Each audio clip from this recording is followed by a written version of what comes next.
বড় চোর কাকে বলেছেন নবী জানেন? একদিন সাহাবীদেরকে বলছেন, এ আমার সাহাবীরা, সব থেকে বড় চোরকে তোমরা জানো?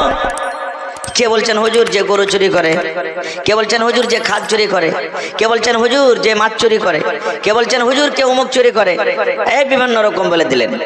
রাসূল কি বলছেন? রে আমার সাহাবী, একটা লোক উট চুরি করেছে বড় চোর নয় রে, একটা লোক গরু চুরি করেছে বড় চোর নয়, একটা লোক মাছ চুরি করেছে বড় চোর নয়, একটা লোক দানা চুরি করেছে বড় চোর নয়। সাহাবায়ে কেরাম বললেন, ইয়া রাসূলুল্লাহ, তাইলে বড় চোর কি? দয়ার নবী বললেন, ওরে আমার সাহাবী, জমিনের উপরে ওই লোকটাই হলো সব থেকে বড় চোর, যে নামাজের ভিতরে চুরি করে। কিসের ভিতরে? জোরে বলেন। নামাজের ভিতরে চুরি করে। সাহাবায়ে কেরাম বলছেন, ইয়া রাসূলুল্লাহ, নামাজের ভিতরে একটা লোক কেমন করে চুরি করবে? নামাজি কোন রকমের সোনা নাই, চাঁদি নাই, দানা নাই, পানি নাই, কেমন করে নামাজে চুরি করবে? নামাজে চুরি করার মতলব কি? আমার মায়েরা খালারা শুনেন, নবী বললেন, সাহাবীরে, নামাজের মধ্যে চুরি করার মানে হলো নামাজ খুশু খুজুর সাথে পড়বে না, রুকুকে রুকুর মতন করবে না, সাজদাকে সাজদার মতন করবে না, কিয়ামকে কিয়ামের মতন করবে না, তিলাওয়াতকে তেলাওয়াতের মতন করে পড়বে না, তাশাহুদে তাশাহুদের মতন বসবে না। যেই নামাজি চুরি করে রে সাহাবী, সেই হলো সবথেকে বড় চোর। কেমন করে চুরি করে নামাজে? সুবহানাল্লাহ। আল্লাহর নবী একদিন মসজিদে বসে আছেন এক কোণাতে, আর একটা দিহাতি মানুষ, আরবিতে, আরবি দিহাতের মানুষকে, যেমন আমরা, আমাদের টাউনে কে বাড়ি না দিহাতে বাড়ি, তো দিহাতের মানুষ আরবি বলা হয়েছে। একটা আরবি এসে মসজিদের এক কোণাতে নামাজ পড়ছেন, যেমন আপনাদের মসজিদ, নবীজি এক কোণাতে আছে, বসে আছেন, ইবাদত বান্দিগি করছেন, আর একটা সাহাবী এসে নামাজ পড়তে শুরু করেছেন। নামাজ টামাজ পড়ে আল্লাহ রাসূলের পাঞ্জরে গিয়ে বলছেন, আসসালামু আলাইকুম ইয়া রাসূলুল্লাহ। আল্লাহ রাসূল বলছেন, ওয়া আলাইকুম আসসালাম। নবীজি এতখানি বললেন, বলা পর নবী বলছেন, ইরজি ফাসাল্লি ফাইন্না কালাম তুসাল্লি, ও আমার সাহাবী, তুমি যাও বাবারে, নামাজ পড়ো, তুমি নামাজ পড়োনি। আচ্ছা, নামাজ পড়ে এসে সালাম দিলেন না, বিনা নামাজ পড়াতে সালাম দিয়েছেন সে সাহাবী? জোরে বলেন। নামাজ পড়া বাদে এবার রাসূলকে বলছেন, ইরজি, তুমি ঘুরে যাও, ফাসাল্লি, নামাজ পড়ো, ফাইন্না কালাম তুসাল্লি, তুমি নামাজ পড়োনি। গৌর করবেন কথার পরে। নবীজি এই কথাটা বললেন না, তুমি নামাজ পড়ো, তোমার নামাজ পড়া হয়নি, এটা বললেন না। তুমি নামাজ পড়ো, তুমি নামাজই পড়োনি। তাহলে নবীজি মিথ্যা কথা বলছেন নাকি? জোরে বলেন। নবীজি মিথ্যা কথা বলেন না। সেই সাহাবী চলে গেলেন, আবার দ্বিতীয়বার নামাজ পড়লেন যেমন করে জানছেন। সেই সাহাবী আবার এসে বলছেন, ইয়া রাসূলুল্লাহ, আসসালামু আলাইকুম ইয়া রাসূলুল্লাহ। আল্লাহ নবী সালামের জবাব দিয়ে দিলেন। এবার নবী বললেন, ইরজি ফাসাল্লি ফাইন্নাকা লাম তুসাল্লি, ও আমার সাহাবী রে, যাও তুমি নামাজ পড়ো, তুমি কিন্তু এখনো নামাজ পড়োনি। যাও নামাজ পড়ো, তুমি নামাজ পড়োনি। কয়বার হলো? দুবার হয়ে গেল। এবার আবার নামাজ পড়লেন তৃতীয়বার। নামাজ শেষের পরে নবী কিন্তু দেখছেন কেমন করে লোকটা নামাজ পড়ে। আবার নবীকে এসে বলছেন, আসসালামু আলাইকুম ইয়া রাসূলুল্লাহ। আল্লাহ নবীকে এবার বলছেন, সাহাবীরি, ইরজি ফাসাল্লি ফাইন্নাকা লাম তুসাল্লি, যাও তুমি নামাজ পড়ো, তুমি নামাজ পড়োনি। হাদিস এসেছে তিনবার কিংবা চারবার নবীজি তাকে ঘুরিয়ে ঘুরিয়ে ঘুরিয়ে পড়ালেন, নামাজ পড়ো, তুমি নামাজ পড়োনি, নামাজ পড়ো, তুমি নামাজ পড়োনি, নামাজ পড়ো, তুমি নামাজ পড়োনি। এই জামানার যদি কোনো ভাই নামাজ পড়িতে জানে, আর কোনো ভাই যদি না জানে, তাকে যদি বলে যে ভাই তোমার নামাজটা পড়া হইল না, হওয়ার পরে রাখবে, দুদিন থেকে নামাজ পড়ছে, কতজন নামাজ করছে, নামাজ জানে, কতজন নামাজের বেটা কত বেশি পড়িতে জানে, ওকে এমন টেঁড়া কেড়া বলবে না যে দ্বিতীয় দিন আর ওকে কেউ হেদায়েত করবে না। আর না হলে তারপরের দিন থেকে নামাজই পড়িতে আসবে না, নামাজই পড়বো না বলে নামাজই পড়া হয়নি, ও আসবে না নামাজ পড়তে। কিন্তু সে সাহাবী তিনবার কিংবা চারবারের পর এবার রাসূলকে বলছেন, আল্লিমনি ইয়া রাসূলুল্লাহ, আল্লাহ নবী গো, আপনি আমাকে নামাজ পড়া শিখিয়ে দেন গো নবীজি। আমি 3 বার নামাজ পড়লাম, বারবার আপনি আমাকে ঘুরিয়ে দিলেন। 100 বার যদি আমাকে ঘুরিয়ে বলেন নামাজ পড়ো, তুমি নামাজ পড়েনি, নামাজ পড়ো, তুমি নামাজ পড়নি। নবী গো, যদি আপনি আমাকে বারবার ঘুরিয়ে পাঠান, আমি এরকম ভাবে নামাজ পড়িব, এরকম ভাবে নামাজ পড়িতে জানি, এর থেকে আমি ভালো করে নামাজ পড়িতে জানি না গো নবীজি। আমাকে আপনি শিখিয়ে দিন কিভাবে নামাজ পড়িতে হবে, শিখিয়ে দেন কিভাবে আমাকে নামাজ পড়িতে হবে। এবার রাসূল বলছেন, হ্যাঁ এতক্ষণে তুমি সোজা লাইনে এসেছো। এবার নবীজি তাকে নামাজ পড়া শিখিয়ে দিলেন। সময় পেলে পরে বলবো, এদিকে আর বলবো না। তো বোঝা গেল হাদিস থেকে বলার উদ্দেশ্য যে নবীর তারিকা মতন যদি নামাজ পড়ে পড়ে কপালে ঘটটা পড়ে গেছে, কিন্তু নবীজির তারিকা মতন যদি নামাজ না হয়, ওর নামাজ পড়া একদিনও, বলেন একদিনও হয়নি। তাহলে শুধু নামাজ পড়িতে গেলে নামাজ হবে না, নামাজকে নামাজের মতন পড়িতে হবে, তাহলে নামাজ হবে।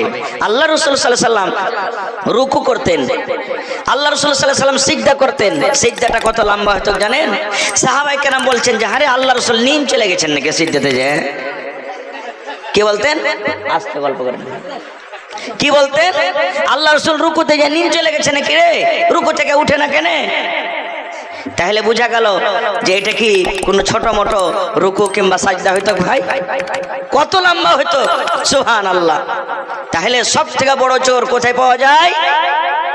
জোরে বলেন, নামাজের ভিতরে পাওয়া যায়।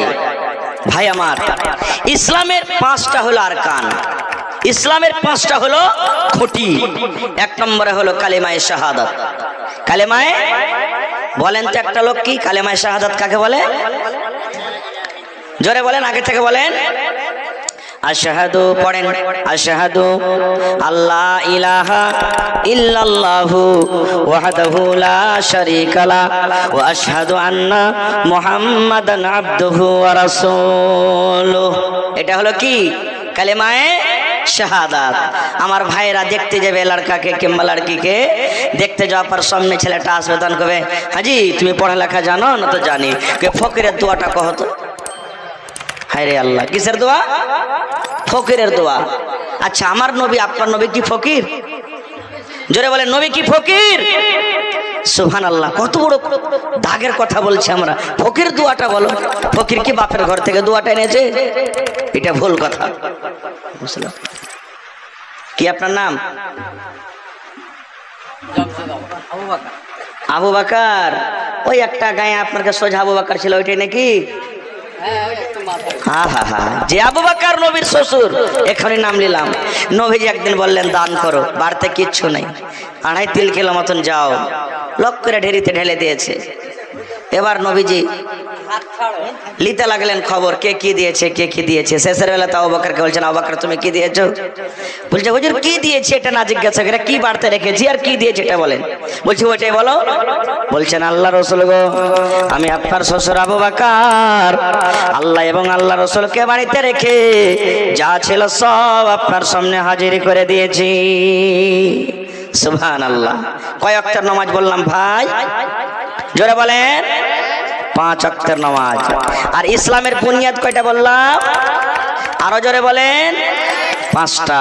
প্রথমে কি বলেছি? কালেমায়ে শাহাদাত। এর মানে হলো আল্লাহ হলেন এক, আর নবী মুহাম্মদ সাল্লাল্লাহু আলাইহি সাল্লাম হলেন আল্লাহর নবী এবং রাসূল। আর প্রথমে এসে আবু বকর নাম। না না, ইসলামের 5টা বুনিয়াদের মধ্যে প্রথম বুনিয়াদ হলো কালেমায়ে শাহাদাত। আর আপনি এসে হাজির হয়ে গেছেন। বেশি আপনার কাছে চাহাবো না, একটা ইসলামের খাঁটি খাম্বালি ও আপনার কাছে 5,000 টাকা মাত্র। জি জি, না 5,000 লিবা ভাই, 5 জি 5,000 লিব, একটা কলম, বেশি লয়। আবু বকরের নামে একটু জোরে নারা দেন, নারে তাকবীর। আবু বকর সাহেব 5,000 টাকা, মাশাআল্লাহ, কহেন আলহামদুলিল্লাহ। জীবনে কত টাকা আসছে যাচ্ছে। ইসলামের খুঁটি আজ হইতে হবে একবারে। যেই আজকে দেখেন সামিয়ানা আপনারা সিলিং করে রেখেছেন, কতটি খুঁটি লাগা আছে। আর এই ইসলাম আমাদের ধর্ম, এই ইসলামের তলাতে খুঁটি আছে 5টা। ইসলাম যার উপরে আছে, বলেন আলহামদুলিল্লাহ। হয়ে গেল, নারে তাকবীর। দেখেন আবু বকর আজ দেখিয়ে দিলেন সেই আবু বকর রাদিয়াল্লাহু তাআলা আনহুর সুবহানাল্লাহ সিফাত দেখিয়ে দিলেন নিজের ভিতরে। আহা, মা বাপ মারা গেছে নাকি? জি, আমি দোয়া করে দিচ্ছি, একটুখানি কার বলে দিই। এই ভাইয়েরা ইউটিউবাররা কেউ চন্ডীঘাট থেকে, কেউ কাঠিয়ার থেকে, কেউ টিমনি বাজার থেকে, কেউ শ্রীনগর থেকে, বিভিন্ন জায়গা থেকে এসেছে। ভাই একটুখানি বলে দিই, তারপরে দোয়া করব। লেখা রাখেন মৌলানা, ইনশাল্লাহ আমি দোয়া করে দিচ্ছি। আবু বকর সাহেব 5000 টাকা। তো প্রথমে হয়ে গেল কালেমায়ে শাহাদাত। 2 নম্বরে কি? একটা লোক যখন কালেমায়ে শাহাদাতের যখন গওয়াহি দিয়ে দিলে, দ্বিতীয় নম্বর ওর পরে ফরজ হয়ে গেল কি? নামাজ। দ্বিতীয় নম্বরে কি? নামাজ, যাকে কোরআনে সালাত বলা হয়েছে, আরবিতে সালাত বলা হয়েছে। 3 নম্বরে রোজা, 4 নম্বরে যাকাত, 5 নম্বরে হজ। মনে থাকবে তো 5টা? প্রথমে কালেমায়ে শাহাদাত, দ্বিতীয় নামাজ, তৃতীয় রোজা, চতুর্থ যাকাত, 5 নম্বরে হজ। 5 নম্বরে কি? হজ। ভাই আমার, আজকে আমরা নামাজ পড়ছি, একটা যদি পায়ে মশা লেগে যায়, তারাবির নামাজ পড়েছি, আহা এই দেখবেন তারাবির নামাজ পড়তে পড়তে এমন করে কেউ ছেপড়ে ছেপড়ে মারবে, পায়ের পাছাতে বাড়ি মনে হয় তালি বাজাইছে নাকি? সুবহানাল্লাহ। সাহাবায়ে কেরাম লড়াইতে যেতেন, যুদ্ধতে যেতেন, দুশমনের তীর লাগতো না? তীর শরীরে লাগতো, তীর বাহির করতে কষ্ট হবে না? হবে না? সাহাবায়ে কেরামেরা আপসের মধ্যে বলা বলি করতেন, এই বন্ধুরা তোমরা আর তীরটা টানিও না রে, তীর বাহির করিও না। এই লোকটা যখন নামাজে দাঁড় হবে, লোকটা যখন নামাজ পড়বে, লোকটা যখন নামাজের মধ্যে দাঁড় হয়ে যাবে, তখন তার তীরটা আমরা টেনে নিব। সাহাবায়ে কেরাম যখন নামাজ পড়তেন, নামাজে যখন দাঁড় হয়ে যেতেন, কার পিঠে তীর লেগেছে, কার পায়ে তীর লেগেছে, কার পাছাতে তীর লেগেছে, কার সিনাতে তীর লেগেছে, ওরে সুবহানাল্লাহ, নামাজের হালাতে তার 3টা টানা হতো। সেই সাহাবী বুঝতে পারতেন না, নামাজ পড়িতে এত আনন্দিত থাকতেন, নামাজ পড়িতে এত মগ্ন থাকতেন, কি নামাজের হালাতে তার গা থেকে তীর টানা হতো। সেই সাহাবী বুঝতে পারতেন না যে আমি নামাজে আছি, আর নামাজের হালাতে আমার তার লোকে টানলো না। এরকম ছিলেন কি তাদের নামাজ? এরকম ছিল কি তাদের নামাজ? আল্লাহর নবী সাল্লাল্লাহু আলাইহি সাল্লাম 10 জন সাহাবী কে পাঠালেন তাবলীগের জন্য। কিসের জন্য? মুনাফিক। মুনাফিক কাকে বলে? যারা উপরে উপরে মুসলমান দাবি করে কিন্তু ভিতরে মুসলমান নয়, একটু মুনাফিক। আয়েশা রাসূলকে বলছেন, ইয়া রাসূলুল্লাহ, আমরা নতুন নতুন মুসলমান হয়েছি, কিছু লোক আমাদের সাথে দেন যে আমাদেরকে পড়া শেখাবে, কোরআন শেখাবে। নবীজি 10 জন সাহাবীকে বললেন, যাও তোমরা আমাদের গ্রামে গিয়ে তোরাকে কোরআন শেখাবে। চলে গেলেন। যাওয়ার পর রাস্তাতে ওরা সিআইডি রেখেছিল, আরো লোকজন মুশরিকরাকে জমা করে রেখেছিল। মেলায় লম্বা ঘটনা, আমি যাব না ওদিকে। তারাকে মারবো বলে রাস্তা ঘেরাও করলো। 10 জন সাহাবী চড়ে এলেন কোথায়? পাহাড়ের উপরে। পাহাড়ের উপরে যখন চড়লে, নামো থেকে তীর মারতে পারবে না তাদেরকে। এবার বলছে, এই মুসলমানেরা তোমরা নেমে এসো, তোমাদের সাথে ওয়াদা করছি তোমাদেরকে মারবো না, মারবো না তোমাদেরকে। 7 জন এলো না, 7 জনকে মেরে দিলেন। 3 জন নেমে এলেন। 3 জনের মধ্যে একজন হলো কে? খুবাইব রাদিয়াল্লাহু তাআলা আনহু। বাজারে তাকে বিক্রি করে দিলেন। বাজারে একজন মুশরিক তাকে কিনে নিল, কারণ গাজওয়ায়ে বাদরে এই খুবাইব রাদিয়াল্লাহু তাআলা আনহু তার বাপকে মেরেছিলেন, যে আমি খুবাইব কাজকে কিনে নিয়ে যে তাকে কাতাল করব, বাপের বদলা নিব। সমস্ত ডেট ফিক্স হয়ে গেল। হ্যাঁ, আজকে 15 তারিখ, 20 তারিখের দিন খুবাইবকে অমুক ময়দানে সুলিতে চড়া হবে, ডেট ফিক্স হয়ে গেল। এবার খুবাইব রাদিয়াল্লাহু তাআলা আনহু বাড়ির ভিতরে জেল ঘরে বন্ধ আছে, একটা ঘরে বন্ধ আছে। খুবাইব জানলেন, ওরে আল্লাহ, আমাকে মুশরিকরা মারবে, সুলিতে চড়িয়ে দিবে। এবার খুবাইব রাদিয়াল্লাহু তাআলা আনহু হাত বাঁধা আছে, পা বাঁধা আছে। এবার খুবাইব রাদিয়াল্লাহু তাআলা আনহু বাড়ির লোককে ডাকতে বলছেন, ওরে আল্লাহর বান্দা, ও আল্লাহর বান্দিরা, তোমরা কো আমাকে মেরে দিবে, আমি মরে যাব, দুনিয়া থেকে আমি চলে যাব, পারলে তোমরা একটা অস্ত্র দাও, এখানটা বেলেট দাও, এখানটা পাথেখুর দাও, যেন আমি নিজের প্রাইভেট পার্টস গুলা সাফ করে নি, আমার বগলটা যেন সাফ করে নি, মোজগুলো আমার বড় হয়েছে যেন আমি কেটে নি, আমার সারামগার গোড়াতে যে চুলগুলো আছে আমি সাফ করে নি, দয়া করে তোমরা এখানটা আমাকে প্লেট দাও খোর দাও, আমার যেগুলা দরকারি জিনিস আছে সেগুলো আমি পরিষ্কার করে নি, যেন আমি আল্লাহর দরবারে যেন যাই, আমি পাক পবিত্র হালাতে যেন যাই। বাড়ির লোক শুনলো, একটা তাকে সাফ করার জন্য উস্তুরা দিয়েছে। বেলাল খুবাইব রাদিয়াল্লাহু তাআলা আনহু ওই ঘরের ভিতরে, জেলের ভিতরে ওই চাকু কিংবা ছুরি কিংবা বেলেট যাই মনে করেন নিয়ে বসে আছে। আর একটা ছোট ছেলে, 2-3 বছরকার ছেলে হামকুড়া টানতে টানতে টানতে খুবাইব রাদিয়াল্লাহু তাআলা আনহুর পাঞ্জরে গেছেন। আর খুবাইব রাদিয়াল্লাহু তাআলা আনহু বাচ্চাটাকে নিয়ে নিজের কোলে বসে আছেন। আর বাড়ির একটা মহিলা কিন্তু দেখে নিয়েছে যে বাড়িতে বন্দি আছে, আর হাও মাও করে চিৎকার করে নিয়েছে, ওরে আল্লাহ কি হলো, যা আল্লাহ কি করলো, ই তো ছেলেটাকে মেরে দিবে, কারণ একটা 20 তারিখে ফাঁসি হবে, ই তো আমার ছেলেটাকে মারবে, ছাড়বে না। খুব হযরত খুবাইব বলছেন, বোন রে তুমি কান্দিও না, চিন্তা করো না রে বোন, চিন্তা করো না। মুসলমান, আমরা মুসলমান কোনোদিন ওয়াদা খেলাপি করে না। আমরা হলাম আল্লাহর নবীর সাহাবী। আল্লাহর নবী আমাদেরকে ট্রেনিং দিয়েছেন, দিনের শিক্ষা দিয়েছেন। এই জন্য বাবু রে তুমি চিৎকার করিও না, কান্নাকাটা করিও না। তোমার ছেলেটা আমার কাছে এসেছে বলে আমি কোলে নিয়েছি, তোমার ছেলেকে আমি সরিষায় দ্বারা পরিমাণ ক্ষতি করবো না, নাও তোমার ছেলেটাকে নিয়ে চলে যাও। এবার সেই মহিলা বলছেন, আল্লাহ রে আমি যখন খুবাইবের কাছে গেলাম, তার কাছে দেখলাম খাজুরের খোসা পড়ে আছে, নারিকেলের খোসা পড়ে আছে, আঙ্গুরের খোসা পড়ে আছে। আমি তাকে জিজ্ঞাসা করলাম, ভাই রে তোমাকে তো আমরা ছাতু খেয়ে খেয়ে রাখছি রে ভাই, তোমাকে তো আমরা রুটি খাইয়া খাইয়া রাখছি, আজকে আঙ্গুর তোমাকে কে দিয়া গেল? এই মদিনার ভিতরে, মক্কার ভিতরে তো আঙ্গুর এখন হয় না, এই আঙ্গুর তোমাকে কে দিয়া গেল? এবার খুবাইব রাদিয়াল্লাহু তাআলা আনহু বললেন, ওরে আল্লাহর বান্দি, এই রোজে এই খাজুর এই আঙ্গুর আল্লাহ রব্বুল আলামিন আমাকে দান করেছেন। কে দান করেছেন? আল্লাহ, সুবহানাল্লাহ। এবারে ঠিক 20 তারিখ এলো, গোটা দেশের মানুষ জমা হয়ে গেল, এখন খুবাইবকে ফাঁসিতে লটকানো হবে। এবার মক্কার বড় বড় নেতা সরদার তারা জমা হয়ে গেল, খুবাইবকে বলছেন, খুবাইব তুমি এখন মরে যাবে, দুনিয়া থেকে চলে যাবে, শেষ তোমার কোনো যদি আরমান থাকে বলো, শেষ খাইশ যদি থাকে বলো। আজকে আমরা হইতাম তো কি বলতাম, আরে মক্কার বেঈমান শয়তানেরা তোরা আমাকে মেরে দিবি রে, আমি দুনিয়া থেকে চলে যাব, আমাকে আধ ঘন্টা মতন সময় দে, কিংবা আমার বাড়িতে একটু খবর দিয়ে দে, আমি মায়ের মুখখানা একবার দেখবো, আমার ছেলেটার মুখখানা একবার দেখবো, আমি আমার স্ত্রীর সাথে দুটা গল্প করব, কারণ দুনিয়া থেকে আমি চলে যাব, আর মার সাথে আমার দেখা হবে না, বিবির সাথে দেখা হবে না, ছেলের সাথে দেখা হবে না, মেয়ের সাথে দেখা হবে না। আরে আল্লাহর বান্দা একটুখানি সময় দিয়ে দে, একটুখানি আমাকে টাইম দিয়ে দে, আমার সুন্দর তোলা ফুটফুটি ছেলেটার মুখখানা দেখবো। এ কথাটাই আমরা বলতাম নাকি? কিন্তু আল্লাহর নবীর সাহাবী যখন তাকে জিজ্ঞাসা করা হলো, খুবাইব তুমি তো মরে যাবে, শুলিতে তোমাকে ঝোলানো হবে, শেষ তোমার কোনো আরমান থাকেতে বলো, শেষ কোনো তোমার খাবার থাকেতে বলো, তোমার আশা পূর্ণ করা হবে মদ ছাড়া, তুমি মদ থেকে রেহাই পাবে না, এটা বাদ দিয়া তুমি যা চাইবে তোমার দরকারকে পূর্ণ করা হবে।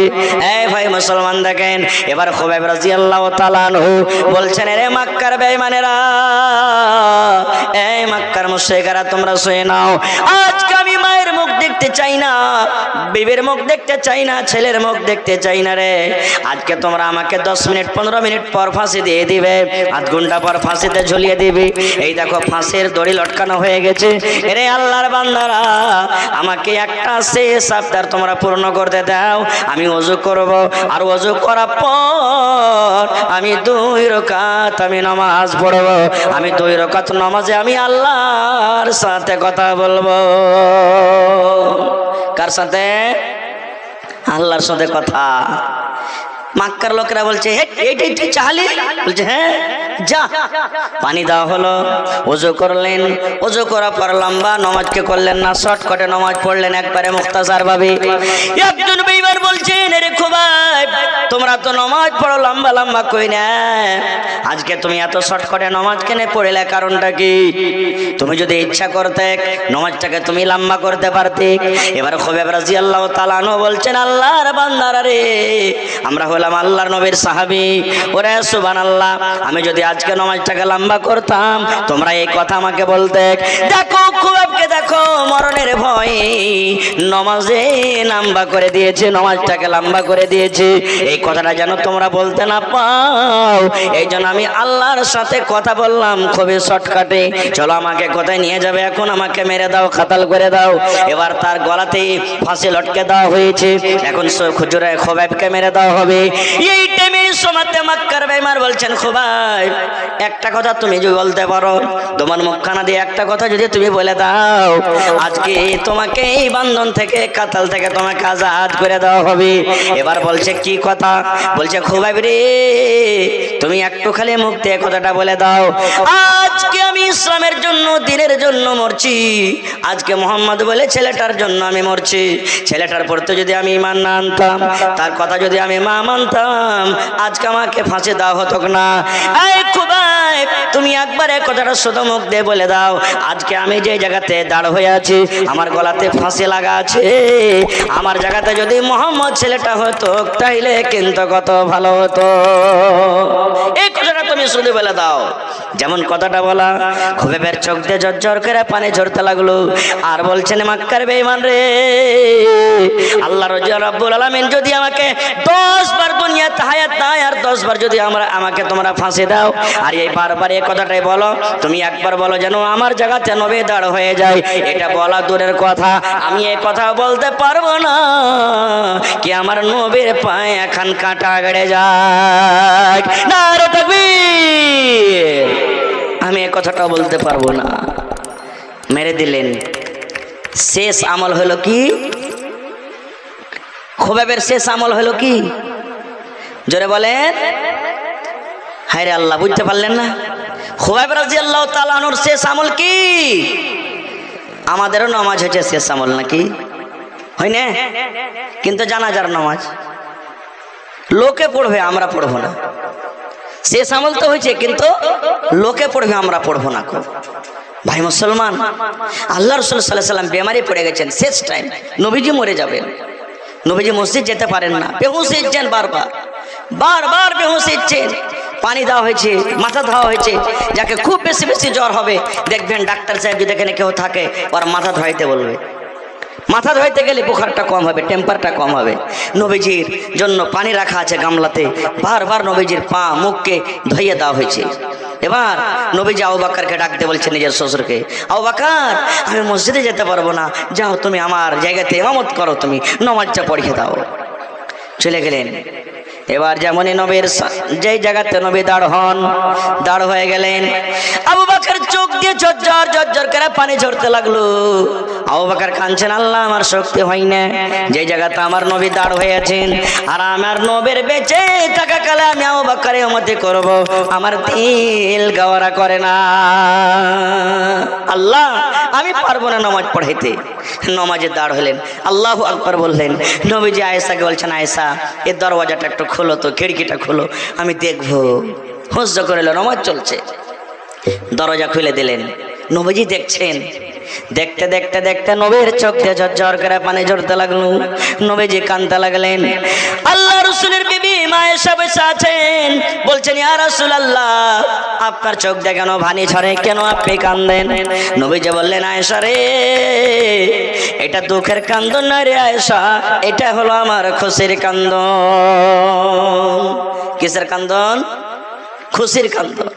দেখবেন আপনার যখন খুবই হাসি আসবে, হাসতে হাসতে হাসতে চোখ দিয়ে পানি ঝরবে। হেসেছেন এরকম কোনোদিন হাসি? খুবই যখন আপনার ভিতরে 2, 4, 5 জন 10 জন বসে আছেন, কোনো কাজ নিয়ে কথা নিয়ে মনে পড়ে গেল, হাসতে লাগলেন, হাসতে হাসতে চোখ দিয়ে পানি ঝরতে লাগবে। নবীজি বললেন, আয়েশা, এটা দুঃখের কান্দন নয় রে, এটা খুশির কান্দন, খুশির কারণে আমার চোখ দিয়ে পানি ঝরে। মা আয়েশা বললেন, ইয়া রাসূলুল্লাহ, কি ব্যাপার, খুশির কান্দন কেমন করে হলো, একটু দয়া করে বলেন। নবীজি বললেন, আয়েশা রে, আমার সাহাবীরাকে দেখো রে আয়েশা, আমার বন্ধুরাকে দেখো, কত সুন্দর করে তারা নামাজে আদায় করেছে জামাতের সাথে। আজকে যদি আমি দুনিয়া থেকে চলে যাই, আল্লাহ রাব্বুল আলামিন যদি আমাকে জিজ্ঞাসা করেন, নবী গো, তোমার উম্মতকে তুমি কি হালাতে ছেড়েইলে, আমি আল্লাহ রাব্বুল আলামিনকে জোর গলাতে বলতে পারবো, মাবুদ রে, আমি আমার উম্মতকে নামাজের হালাত আমি ছেড়েইলাম। সুবহানাল্লাহ। আজকে আমরা নামাজ পড়বো কখন? যখন 50 বছর হবে তখন। আবে এখানে কি মরবো? নামাজ পড়ে কি হবে? বুড়াবো তখন আল্লাহ বিল্লাহ করব না। আমার মাওলানা বসে আছেন, জিজ্ঞাসা করবেন। আল্লাহ রাসূল সাল্লাল্লাহু আলাইহি ওয়াসাল্লাম বলেছেন, জওয়ানি বয়সের ইবাদত, জওয়ানি বয়সের ইবাদতের দাম আল্লাহর কাছে যতখানি বেশি, বুড়াতে কালের ইবাদতের দাম অতখানি হবে না। জওয়ানি বয়সে যতখানি আপনি ইবাদত করে আল্লাহকে খুশি করতে পারবেন, বুড়া